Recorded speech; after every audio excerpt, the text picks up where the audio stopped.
Afternoon, everybody. Thank everyone for being here. We are this afternoon announcing the legislative component of our Strong Ohio plan. The people of Dayton, in shock and grief after the tragedy in the Oregon District in August, asked leaders to do something.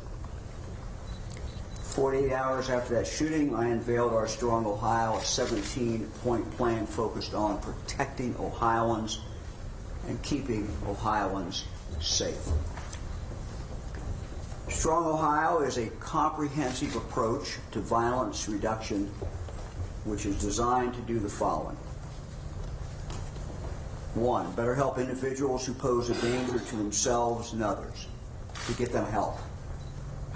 2, to enhance the safety of law enforcement and first responders. 3 is to protect Ohio families, and further to reduce violence in all of our communities in Ohio, many of which experience gun violence far too often. A number of the parts of our Strong Ohio plan were actions that my administration could do right away without legislative action. For example, we've expanded the Safer Ohio tip line to encourage Ohioans who see something to say something. That toll-free number is 844-SAFER-OH, 844-723-3764. Further, we established the Ohio School Safety Center to enhance safety resources to our schools. And we are implementing training programs in our schools to help identify potential threats of violence. Further, with the great help of the state legislature, our state budget is investing $675 million for wraparound services for Ohio school children. Things such as mental health and social services. Next, we're increasing access to behavioral health services and risk factor screening tools across the state. And we are enhancing safety measures at nonprofits and religious organizations to make their facilities more secure. However, as I stated in August, a number of items in our Strong Ohio plan will need legislative action. And that's what we're here to talk about today. Since August, our administration has worked with legislators and many interested organizations, including many of the people in this room, to prepare the legislative language needed for these changes. Today, I'm pleased to announce that our Strong Ohio bill is ready to be introduced. And I want to thank State Senator Matt Dolan. Matt, thank you very, very much, who is going to be the bill's primary sponsor. Our Strong Ohio bill will create improved measures to protect the public by helping those who are a danger to themselves or to others, either due to severe mental health, drug, or alcohol disorders, and by developing a process to separate firearms from those individuals legally prohibited from possessing them.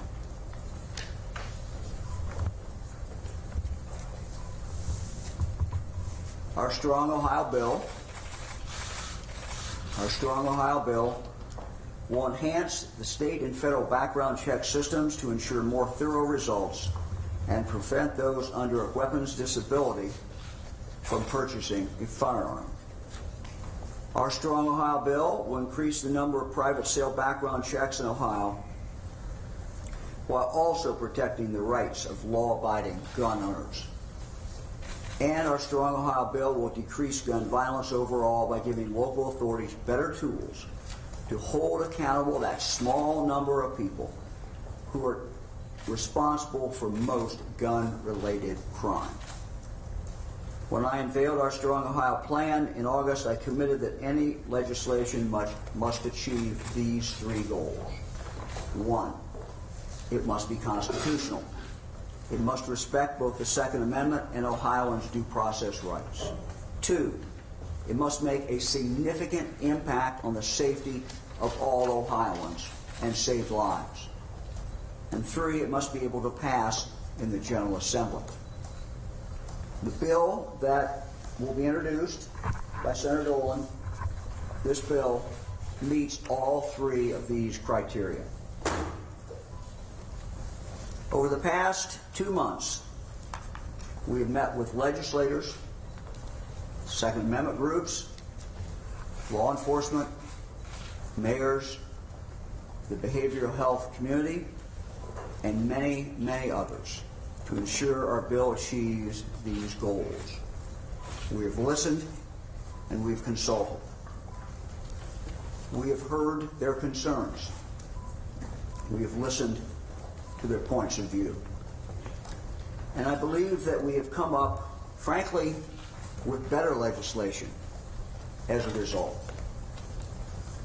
And again, I want to thank everyone who's here in attendance.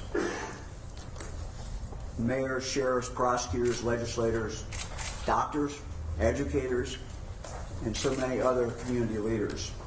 I want to thank them for their support and their work with us on our Strong Ohio plan. I want to thank John Husted, the Lieutenant Governor, who really did significant work on several key components of the bill to address safety and constitutional concerns, especially as they relate to our friends in the Second Amendment community and the Second Amendment itself. And so now I would like him to come forward and discuss some of the details in the bill that have been enhanced during the drafting stages. John? Thanks, Governor. Thank you for your leadership. Let me start by reviewing a couple things. As outlined by the Governor, we had a mission that we were undertaking in drafting this proposal. It had to be constitutional and respect Second Amendment rights. It had to be able to pass the General Assembly, and it had to work. Repeat these items again. And what we are announcing today, as the Governor mentioned, it meets those standards. These proposals were drafted after hundreds of hours of consultation with mental and behavioral health professionals, hospital personnel, law enforcement, prosecutors, judges, and gun rights advocates. These proposals include their input and reflect the balancing act of incorporating their competing worldviews. I want to be crystal clear. Everything we are doing places no new restrictions or limitations on a law-abiding citizen to own a gun. These proposals are focused on keeping guns out of the hands of people who, based on current law, are prevented from owning a gun. During the campaign last year, Governor DeWine expressed support for a red flag law if it could be crafted in a way that protected people's due process rights. After taking office, we began having conversations to see how such a law could be crafted.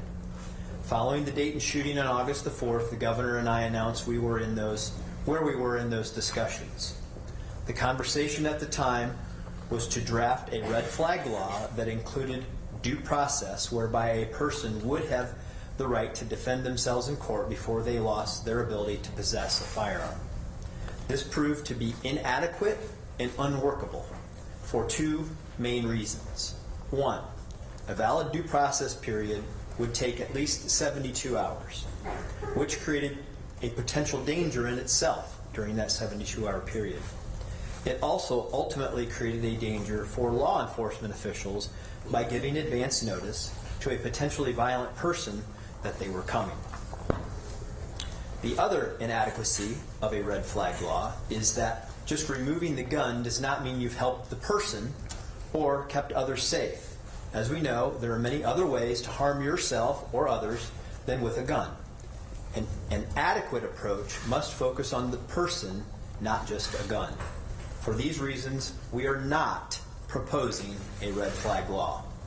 But we didn't quit on the idea that we needed a better answer. And we have that better answer. In nearly every meeting we had, internally and externally, I asked people to help us solve this problem. A mother has an adult son, which she loves very much. But lately, he's been acting erratic. He lost his job. He seems angry one moment and depressed the next. He's been buying guns and stocking up on the ammunition, and she suspects he's abusing drugs and alcohol too. But he's committed no crime. She's grown very worried that he's going to harm himself or someone else, and she needs help. I ask, how do we help her? How do we help this mother help her son? The result of these conversations is the Enhanced Safety Protection Order. The foundation for the Safety Protection Order is built on the existing pink slip law, and it looks to remedy the inadequacies of that law. Let me explain by sharing the following diagram that you see right over here. Under current law, a person displaying a concerning behavior who leads law enforcement to believe that they may cause harm to themselves or others can be what they call pink slipped. This means that they receive immediate assessment by mental health experts in a psychiatric facility, which is this part here. The individual, family member, someone contacts law enforcement, they're pink slipped, and they are brought to the hospital. If the person is found not to be a danger to themselves or others, they are released and sent on their way. If they are believed to be a danger to themselves or others, due to mental illness, their doctor can petition the probate court for court-ordered treatment. Under the current law, this would also prohibit them from owning or purchasing a firearm. Many in the gun rights and law enforcement, mental and behavioral health community have suggested to us that we use this current pink slip law as the basis for our safety protection orders, which is exactly what we're announcing today. However, there are two shortcomings in the law that need to be improved. First, the current law only allows a person to be pink slipped if they are believed to be a danger to themselves or others due to a mental illness, and does not include a scenario where the potentially dangerous person is suffering from a drug or alcohol addiction, which makes them potentially violent. And by the way, you're not allowed to own a gun under those circumstances in Ohio today under present law. Our Ohio Strong Plan proposes this be corrected so a pink slip can be issued under either scenario right here. Today, it's just mental health. We will be adding drug dependency and chronic alcoholism to the list. Under the current law, a person who goes through the entire pink slip process and is deemed by the court to be a danger under a disability, as it's termed, they are ordered into treatment and they are told they can no longer possess or purchase a weapon. However, the current law does not require the person to dispossess those weapons, even though it is illegal for them to possess a weapon. We simply propose the completion of this process by requiring the individual to sell or turn the weapons over to a trusted family member, and if not, then law enforcement would be authorized to collect the weapons until the individual has his or her legal right to own a firearm restored. This is just common sense. If you are a criminal or a person who legally cannot own a gun, we already know you and we know you have a gun, then it's irresponsible to knowingly allow you to violate the law. That's the second piece here. If you're deemed under a disability by the probate court, you could voluntarily sell your firearms, transfer them to a family member, or allow the police to collect them. We make two changes here and here that will keep people safe. Now let me move to background checks. Universal background checks are already required for federally licensed sales. However, there is no system in place to help with background checks in private sales, and we are going to build one to make private background checks easier. Let me be clear, we are not proposing a universal background check for private gun sales. What we are proposing is an easy way for buyers to prove they are legally allowed to own a gun and to give private sellers peace of mind and a responsible way to sell a gun to someone who they may not know. This part of our proposal is known as the Seller Protection Certificate. As the governor already mentioned, Innovate Ohio is working with the Department of Public Safety and the Department of Administrative Services to design a technology solution to fix our current background check system. This is important because a background check is only as effective as the information in the system. The RFP will be drafted by November, and we will begin the implementation solution by mid-January. What I want to express is this sincere thought. Law-abiding gun owners should never want to sell a gun to a person who, by law, is prohibited from owning a gun, especially those with violent criminal backgrounds. And unless you personally know the individual, how else can you determine if the person you are selling the gun to was not violent or a criminal offender? Law-abiding Second Amendment supporters do not want dangerous people or criminals to own guns. They certainly shouldn't want to be the person that sold it to them. This is why, under the Strong Ohio Plan, we create the security of the Seller's Protection Certificate. The Seller Protection Certificate is an easy way for gun owners to have confidence that they are not selling to a person who is legally prohibited from owning a gun. Here's how it works. A potential buyer can go to the sheriff's office and request a background check. Sheriff's office would conduct that check instantaneously through the Ohio Department of Public Safety. If the check comes back clean, the sheriff will issue a person a Seller's Protection Certificate, which they can present to any private seller as proof that they have passed a background check and are legally permitted to own a gun. A valid concealed carry permit will also serve as proof. The Seller's Protection Certificate would be good for 90 days and specifically give private sellers peace of mind that they are passing a gun off to a person who is legally allowed to possess it.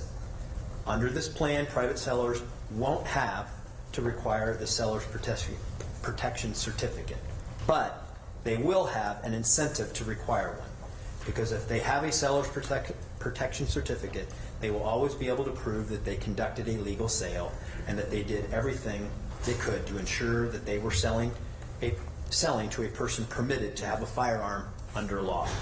This system allows a person to sell a gun to a trusted family member or friend, but there will be an incentive to use the Seller's Protection Certificate when selling to a stranger.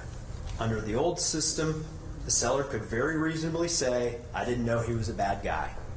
But because we had not given the private seller a real pathway for making certain that their buyer was legally permitted to own a gun. Under this plan, the excuse of "I didn't know he was a bad guy" will no longer work in the state of Ohio. We are making it easy for private sellers to act responsibly and have peace of mind. We create a solution, an incentive, and a consequence. We make it easy for the seller to know if a person is allowed to own a gun. While not mandatory, the consequence of up to 3 years in prison for selling a gun to a criminal is an incentive to do your due diligence. We are giving private sellers the tools to know they are doing the right thing, and for those who knowingly do the wrong thing, there will be a real enforceable consequence. In conclusion, on these two very important elements of our plan, they do not infringe on Second Amendment rights or anyone who has a legal right to own a gun.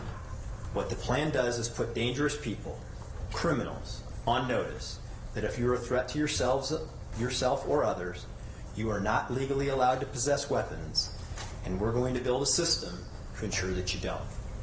Governor, thank you. John.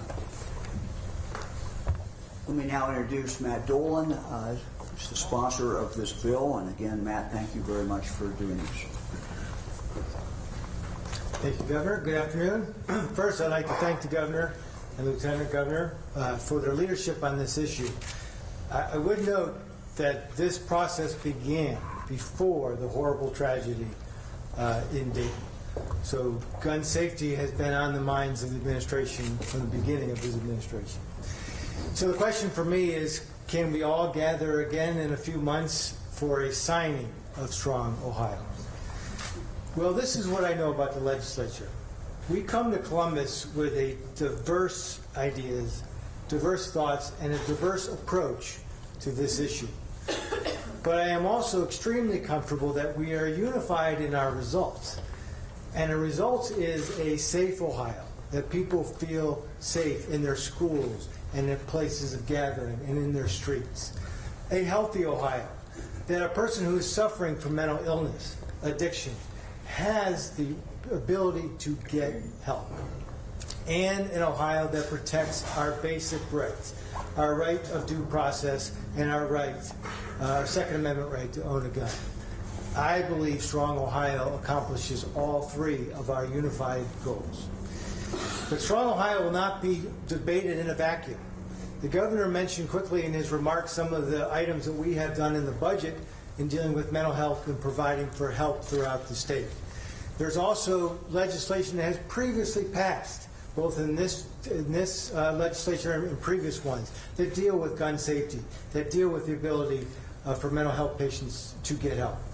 But I will be working closely with my peers, Senator Gavrone, to make sure that we have beds available to treat folks with mental illness, with Senator Hoagland to make sure that our schools are indeed even safer than they are now by working with his bill on school safety. That in the combination of what we have done, what we are doing, and what we will continue to do, that Strong Ohio will be, at the end of the day, a bill that meets our goals. The goals laid out by Lieutenant Governor, and the goals that I believe are a staple of the legislature: a safe Ohio, a healthy Ohio, and a protecting of our rights. I look forward to working on it. Thanks, Matt.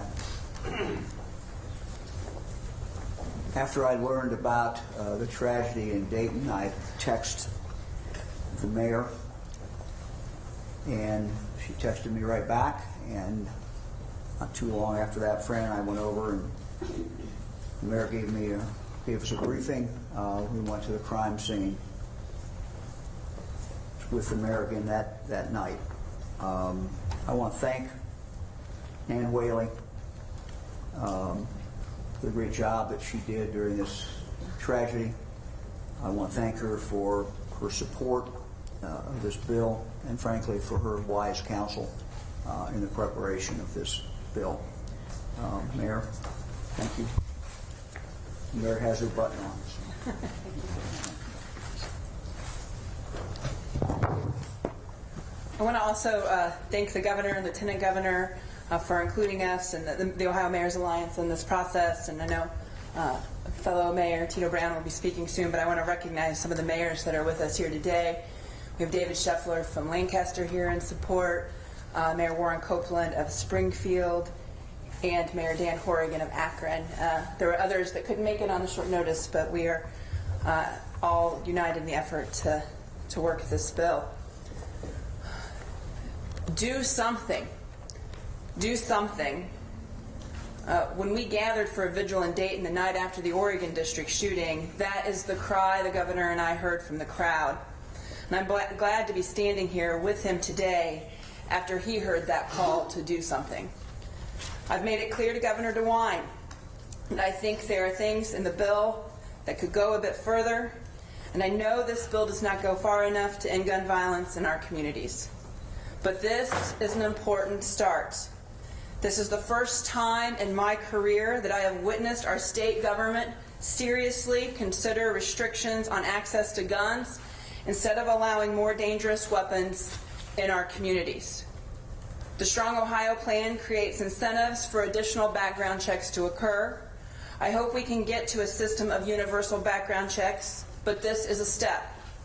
The safety protection order provision, paired with the existing pink slip process, could help keep people who pose a danger to themselves or others away from dangerous weapons at a very vulnerable time.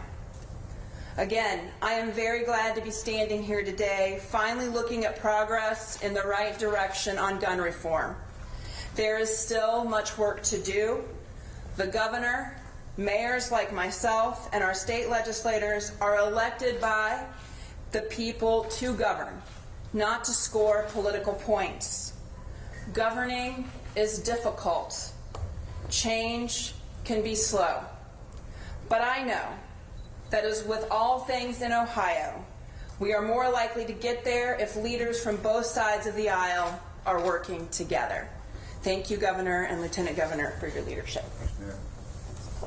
Thanks, Mayor. Thanks, Mayor. Gun violence is not just a problem of mass shootings. Gun violence happens far too often every day in Ohio, including in our major cities and urban areas. And we read about this in the newspapers.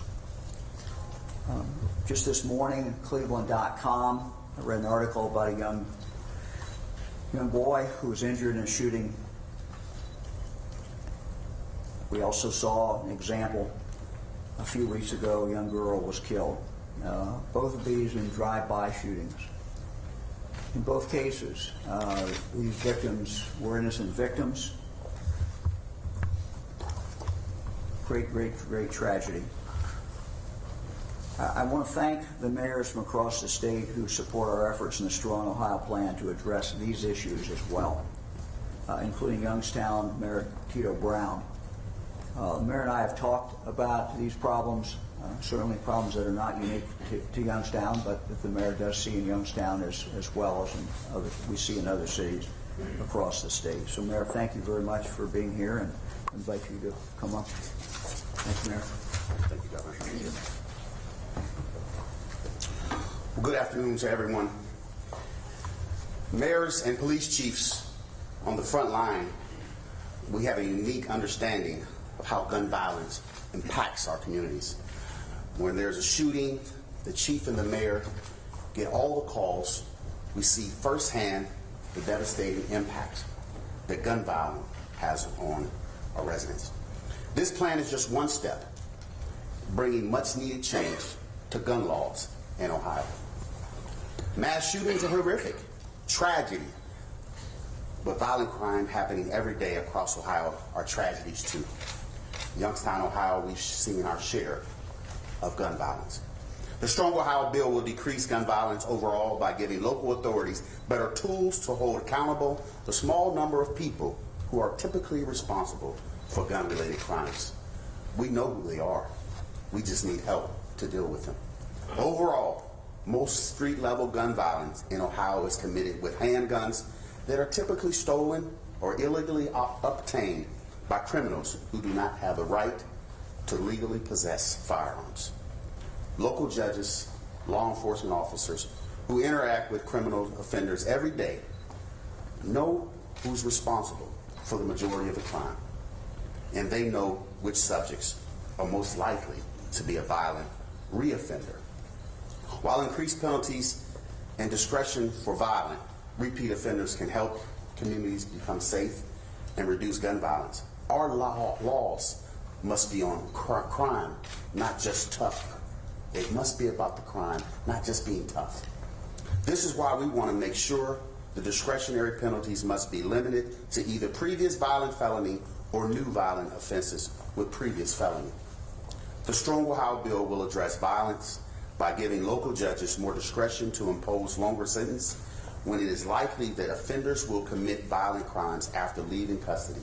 I see it too much. The same shooter, the same criminal, over and over in our community.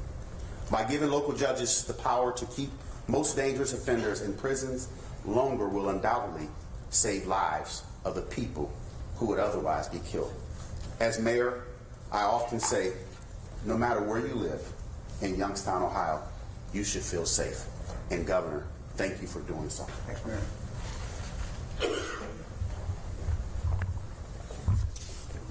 I'm extremely grateful that Whitney Austin is joining us this afternoon to express her support for the legislation. Whitney is a survivor of the Fifth Third shooting last year in Cincinnati.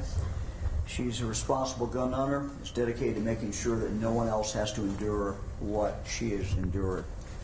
Whitney, thank you very much for joining us.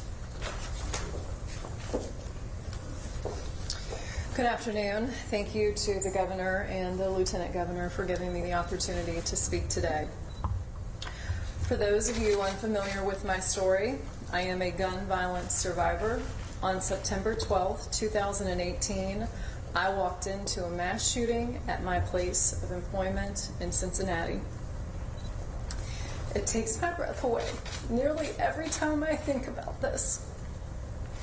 I was shot 12 times, and not once did a bullet hit a major organ or artery.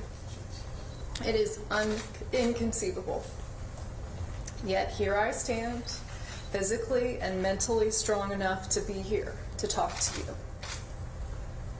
So what do you do when you cannot make sense of the gift that you've been given? For me, there has always been only one answer, and that is to fight to ensure that I save as many others from senseless gun violence as possible. I will never forget the first weekend in August of 2019. It was nearly 1 year after the shooting that changed my life. I was on vacation in Florida with my family, trying to unplug, and the text messages came flooding in regarding the El Paso mass shooting. I ignored them. You see, I have to. That's one of my coping mechanisms for remaining mentally strong. But the next morning, I could no longer ignore the many new text messages, because this time it was Dayton. It was too close to home. I lost it. I was overcome with emotion, with tears, with fear for my friends that live in Dayton, and for hopelessness, because these shootings are happening with far too much frequency. But it didn't take long for my resolve and my strength to return.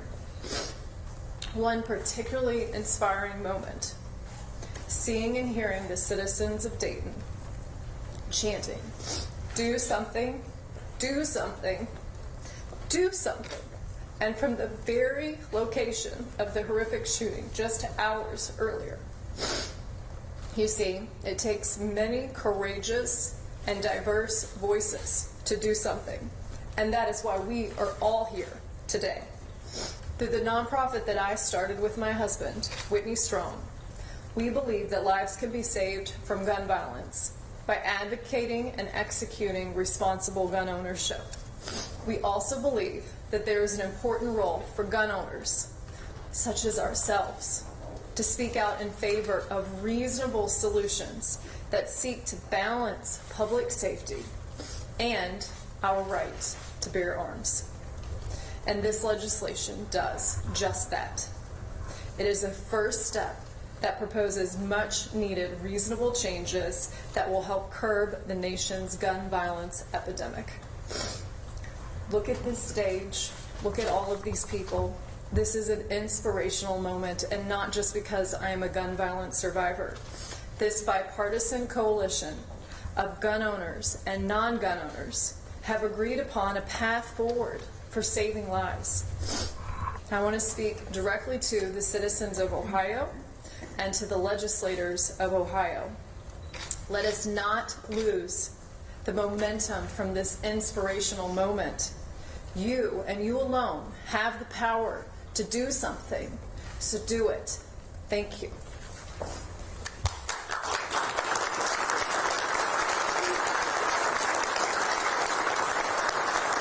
Thank you very much. One of the critical functions of government, in fact, the most important function of government, is ensuring the safety of its citizens. This bill and all the Strong Ohio Plan really will make an impact on the safety of Ohioans. It will save lives. And I think it shows that together, working together, we will do something. We will do something that makes a difference. As Robert Kennedy said, and I quote, "What we need in the United States is not division. What we need in the United States is not hatred. What we need in the United States is not violence or lawlessness, but rather love and wisdom and compassion towards one another, and a feeling of justice towards those who still suffer within our country." And it's with that spirit that we move ahead and present this to the state legislature. We'll be happy to respond. Anybody who's spoken will be happy to respond. Governor, in the days following the August 4th shooting date, you said, "I'm asking the General Assembly to pass a law that requires background checks for all firearm sales in the state of Ohio, with exceptions of gifts between family members and other limited uses." Why the change? Why walk it back from what you said 2 months ago? Well, we think what we've come up with, frankly, has a lot better chance of passing. But we also, just as important in that, we think it will get the job done. We have increased, we have changed the standard to lower the standard, actually, to negligence.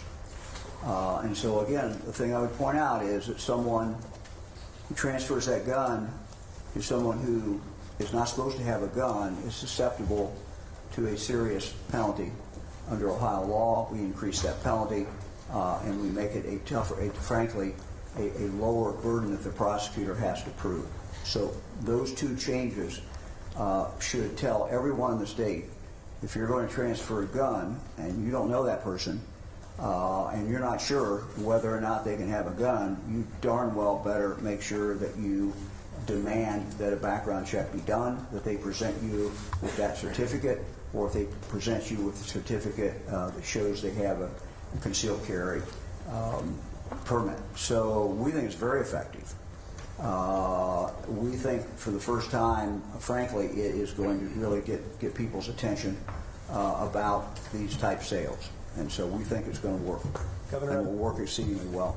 Language matters and optics matter in the way people perceive things. With Lieutenant Houston talking about it's not a red flag law and the background checks being the way you just described them, are you concerned that the public will have a somewhat difficult time grasping some of these things? They seem pretty intricately designed, if you will, and for better or worse. But well, that's a good question. We're about results. So a lot of people you see behind us, we consult. And we tried to figure out, let's take, for example, what some people call red flag, but whatever you call it, the scenario that John described is what we worry about. I can tell you case after case that I've dealt with, either as a prosecutor or as lieutenant governor or later as the attorney general, that were just very, very sad cases where a police officer ended up getting killed, or the person who was having trouble and the parents called on their son, and then the son ended up getting killed. So what we try to do is figure out, how do you deal with that situation where the person has not broken a law, but where everybody looks up and says, oh my God, you know, this guy's a ticking time bomb. He's going to hurt himself, and or he's going to hurt somebody else. And so we went through this whole thought process of how to do it, and finally came up with taking the current law, what's referred to as the pink slip law, but drilling down and looking at that and saying, why didn't it work as well as it should today? Looking at it from the point of view of how do we make it actually effectively work. And the goals that we had in mind, we think we've accomplished. So the goals are, one, we need to deal with people not only who have a mental health problem, we need to deal with people who are chronic alcoholic, we need to deal with someone who's a drug addict. So we added those two to the pink slip law. But we also provided, you know, direct help for that individual. And an advantage this one has over what, frankly, we talked about 2 months ago. And I just say we have learned. I think it's better. But one of the things that this does is it does not require the police to go in and try to get the guns away from an individual. It first separates that individual and then allows the police to come in much, much safer. You know, you talk to any police officer behind me, you want to go in and somebody who's got all these problems and they got guns, you try to take the gun away from them. This is not exactly, it's a recipe for disaster. So we think both of them have been improved. We think both of them will work exceedingly well. Governor, John? I would like to add that also when we talk with law enforcement, this is the process they're accustomed to. Okay, so this is what they're used to doing, but they pointed out to us the flaws in the current law, which with 2 additions we can fix. So we don't have to come up with some new process that may or may not work. We just fix the existing process, and I think that will be much easier for law enforcement to implement because they're accustomed to it. We went into this with the attitude of, here's our 17 points. We think if we pass these, we're going to accomplish, with these 17, we can accomplish all the 3 things we talked about. But the more we talked about it and the more we listened, frankly, I think this is a much stronger bill. I think it's going to be a much more effective bill. Governor, you mentioned that you want this to pass in the legislature. So have you heard any assurances from leadership in the House or the Senate? Look, I have not asked for assurances because I think that would be unfair. I think that members have to take a look at this. They have to have the opportunity to have a discussion about it. But I'm confident that when they understand it and when they read it and when they discuss it, they're going to look at this and say, look, this makes sense. This is something we can pass. This is constitutional. This will make a difference. This will save lives. You will have some members of the General Assembly, as some of the mayors, who would like us to do more. This is something that we believe can pass, will pass, and will make a big difference. Senator Dolan, what conversations have you had with your colleagues, including President Ossoff, about this legislative proposal specifically? So on this particular legislation, we've had no discussions yet. I've had the opportunity to read the bill. I don't believe any other legislators had that opportunity yet, so we will wait for the bill to be introduced and have a chance to read it. I am confident under Senator Ossoff this bill will get a full hearing. I will have every opportunity to work with my peers to make certain all the things that have been stated will be understood and that this bill can pass. One criticism of the current slip system is being able to stay for 72 hours. Were there any other changes made to improve that system? No. Well, the 2 provisions allow you to detain somebody for 72 hours added were drug addiction or chronic alcoholism, which healthcare officials told us and law enforcement officials say that oftentimes those are the things that would allow us to be able to do this. If you could just add them into the system, that way we'll have the opportunity to get them into the process, give them the due process day in court, and then if they are deemed to have a disability, then complete the process by allowing that person to either turn their guns over to someone else or have the police come possess them. So either way, the individual is going to get treatment, and we believe that in many cases, the reason we did it this way, frankly, is that a red flag law does not require treatment.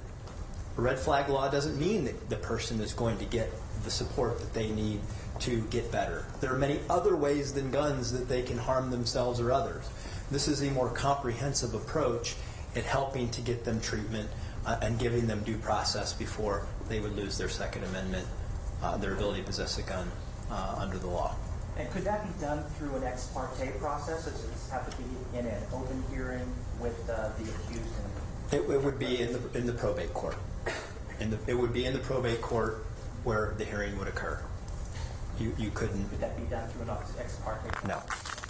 Lieutenant Governor, would that person be able to, and pardon me for not following it earlier, would that person, after getting treatment, be able to get his or her weapons back? That would be up to the court. But ultimately, if you earn your ability to possess guns under the law, then you'll have your ability to own a gun restored. But understand, the disability statute that we're talking about, we're not talking about changing that. We're talking about the same people today that are not allowed to own a gun under the law. That's what we're talking about. We want to make sure that we're enforcing that. The system has had some weaknesses to it, clearly. The piece where You bring a person in, you're not able to hold them, even though clearly they need help. That's what I was talking about with that mom. That's why we kept talking about, like, if a mom wants to try to help her son and save him or somebody else, we have to design a system as a society and a state to help her and to help that individual. And that's what this does. And I'm sure as the legislative process moves along, we'll get suggestions, and we'll be open to those suggestions, but based on healthcare officials and law enforcement, this is what they told us they need. And it doesn't violate anyone's due process rights or Second Amendment rights. On the current pink slip law, when does the disability kick in as so far as possessing or owning a gun? Under the current pink slip law, when does the disability kick in? Well, it would be when the individual is deemed by a court to be under a disability. So that initial 72 hours has no effect on the gun ownership rights? No, but the person could be detained for the 72 hours so that they are not separated from their weapons at that point in time. How, 60% of gun deaths in America are suicides. Red flag laws, academic studies show that they do reduce the incidence of suicides. This should do the same thing. How? This should do the same thing. It separates the person. First of all, you're separating the person. So we should have the same results. That's what we've seen when we looked at states, that you've seen suicide rates go down. We would think that would occur from this as well. How do we deal with someone who is not drug dependent or is not a chronic alcoholic?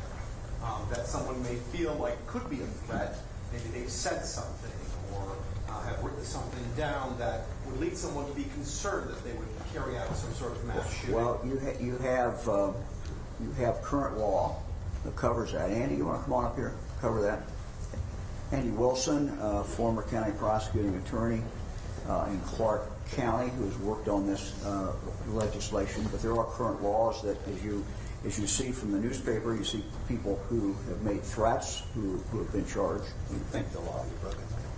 Right. If, under current law, if somebody is a danger to themselves or other because of threats of violence or attempted acts of violence, that actually allows them to be probated through the pink slip process. So we're actually just relying on what was already in the law to have that adjudication that then allows for the issuance of the safety protection order. You mentioned consulting with Second Amendment groups. Have you gotten any feedback from them on this, whether they're going to support or oppose or neutral? I think they'll be making their positions clear after they hear the news conference and get a chance to see the bill. But I can tell you this, that their voices were very much heard and very much incorporated. As I said in my remarks, there were a lot of competing worldviews about what the law should be, and we listened. Look, on the pink slip process and the red flag law, we listened to them. They said red flags don't work. It's not about the gun, it's about the person. Well, it is about the person. And there's more than one way the person can harm themselves or someone else beyond just a gun. And so we worked with them at helping to design something that accomplishes the goals of keeping people safe, but doesn't violate those due process rights. On the background checks, often one would say on private sales, you would hear the Second Amendment groups would say, well, why should I be prohibited from selling a gun to my buddy or my family member? You're not. But there is a consequence. If you do sell a gun now to somebody who can't legally own one, I would always ask the question of them, why would we want to have a system where you could do that? We wouldn't. What law-abiding citizen would want you to sell a gun to somebody who's a criminal or somebody who's not allowed to own that? So they were involved in those conversations, and that led to the design of the tools we have today. And these will dramatically improve. As I said, there's a solution, there's an incentive, and there's a consequence to do the right thing. If you're selling a gun to your brother who you've known your whole life, there's no issue. But if you're selling to somebody that said, hey, I want to buy your gun on the internet and you meet them in a mall parking lot, you ought to know who you're selling them to. If you're at a gun show and you don't have any idea whether or not this person is legally allowed to own a gun, you ought to make sure you've done your due diligence so that you are not a criminal by selling a gun to somebody who can't own one. What would be the enforceable consequences? What would be the punishment of selling something to someone who's not allowed to have a gun? And if the person sees something that they believe is a legal certificate, is that a defense to that? Well, that's why it'll be clear what the seller protection order is. So it's a valid concealed carry permit or a seller protection order that you get from the sheriff's office. So it will be, if you're selling a gun, you will know what the process is for looking at what somebody brings you to determine whether or not you've done your due diligence to make sure that the person that you're selling the gun to is legally allowed to own it. Look, criminals will sell guns to criminals. And there's nothing we can do to stop that. But we can create an incentive for you to do the right thing so that you're not guilty of a third-degree felony and up to 3 years in prison. Just the consequence. What's the current penalty on selling a gun to a person I know is under this code? Andy, what is it? Did you say the current? It's up to 18 months. And the standard is different. Right now the standard is recklessly, now we're making it negligent, which means essentially you ought to do your checking before you make this decision if you want to protect yourself. If it's not mandatory, how would that, is the argument no longer valid to say I didn't know if these are not mandatory to get? Look, we are increasing the penalty on current law. It's illegal to do that today. We are increasing the penalty, and we're taking, and I want to note this again, we're taking the standard down. It's reckless, down to negligent. So it's, again, if you're selling a gun to someone you don't know after this law passed, you're making not a good judgment unless you demand from them or unless you get a background check. We're putting some real incentives in the law to do the right thing. If the protection orders and the voluntary seller protection certificate, if these pass, what's going to be the impact of this? Will this only involve like a couple of cases a year, or will this actually make a real impact and prevent like dozens of murders every year? Like what, or somewhere in between? Look, I don't think anyone who's responsible would stand up here and tell you this is going to save X number of lives or it's going to reduce X number of murders. I'll go back to what I said at the beginning on the Tuesday after the tragedy in Dayton. I believe that every single part of this will save lives. I believe every single part of this will make us safer. And I think that is reason enough for us to do it. Governor, talk about the national landscape. You're in touch with other leaders elsewhere. Was there a similar appetite for this, do you think, especially in more conservative states? Well, I think that what all the folks around here who've been involved in this, and there's been a lot of people involved, have come up with is something that's Ohio unique. I think after we pass this, you're going to have people in other states who have not been able to do things. We'll look to Ohio and say, look, in Ohio, this is what they were able to do. So I think this is a truly Ohio bill. I think there's been a lot of original thinking here, frankly. And I'm very proud of this work product. Thank you all very much. Thanks, everybody.